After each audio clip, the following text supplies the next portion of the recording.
नमस्कार। हम एशिया का अपना अध्ययन कर रहे हो, कमेंट ये आया था कि सर आप कहाँ से देख के बोलते हैं? तो भैया छोटा-मोटा पढ़ लेता हूँ मैं वैसे देख के कहीं से नहीं बोलता हूँ। थोड़ा मेमोरीज़ याद रहती है। हाँ, हिंदी और इंग्लिश दोनों में अध्ययन करवाता हूँ। पर्यावरण का भी और भूगोल का भी, तो इस वजह से थोड़ा-सा अधिक याद हो जाता है, वैसे कोई अधिक ज्ञानवान व्यक्ति मैं हूँ नहीं। तो एशिया के अध्ययन में हमने पश्चिम एशिया कर लिया था, वेस्ट एशिया, हमने मध्य पूर्व एशिया अर्थात मिडिल ईस्ट को भी कर लिया था, फिर हमने कर लिया था सेंट्रल एशिया अर्थात मध्य एशिया, फिर हमने पूर्वी एशिया, चीन वाले पोर्शन को कर लिया था। आज हम करेंगे दक्षिण पूर्व एशिया। जब हम दक्षिण पूर्व एशिया का अध्ययन करेंगे तो इसमें हमारे पास कुल 11 देश हैं। उन 11 देशों को हम 5-5 खंडों में विभाजित कर लेते हैं। पहला खंड 1 कर देते हैं 5 का, दूसरा कर देते हैं 5 का और फिर एक हमारे पास मिल जाता है फिलीपींस। इसको बिल्कुल सेपरेटली अलग तरीके से देखेंगे, तो थोड़ी सुगमता हो जाएगी याद करने में। तो जब सुगमता हो जाएगी तो भारत के पूर्व से प्रारंभ कर देते हैं।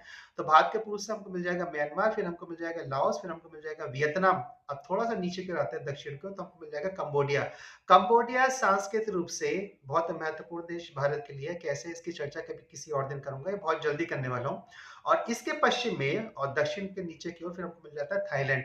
अब थाईलैंड का एक बहुत पतला-सा सिरा है जो नीचे की ओर मलेशिया से आके मिलता है और यहीं पर हमको मिलता है स्ट्रेट ऑफ क्रा अर्थात क्रा की जल संधि। इस क्रा की जल संधि पे चाइना की दृष्टि है। चाइना अपने आप को चाइना अपने आप को जो हमारा इंडियन ओशियन है उसमें डोमिनेंट पोजीशन में लेके आना चाहता है, इसलिए वो सीधे साउथ चाइना सी से हिंद महासागर में आने के लिए स्टेट ऑफ करा का फुल डोमिनेंस अपने आप में चाहता है। क्योंकि जो स्टेट ऑफ मलक्का है जो जावा सी से अंडमान सी में ओपनिंग करता है, वहां पे भारत का प्रभुत्व आपको देखने को मिलेगा। खैर अभी नीचे की ओर आते हैं तो हमारा अगला देश आता है मलेशिया। मलेशिया के बिल्कुल सदर्न टिप पर, दक्षिण टिप पर हमको मिल जाएगा छोटा सा देश सिंगापुर। हाईली अर्बनाइज और मोस्ट अर्बनाइज कंट्री है पूरे विश्व की। इसके बाद हमको मिल जाएगा इंडोनेशिया। यहाँ पे विश्व का सबसे भयंकर ज्वालामुखी है, आपको बताना है, क्योंकि ये पृथ्वी के एक्सिस अक्ष पर भी प्रभाव डालने की क्षमता अपने आप में रखता है।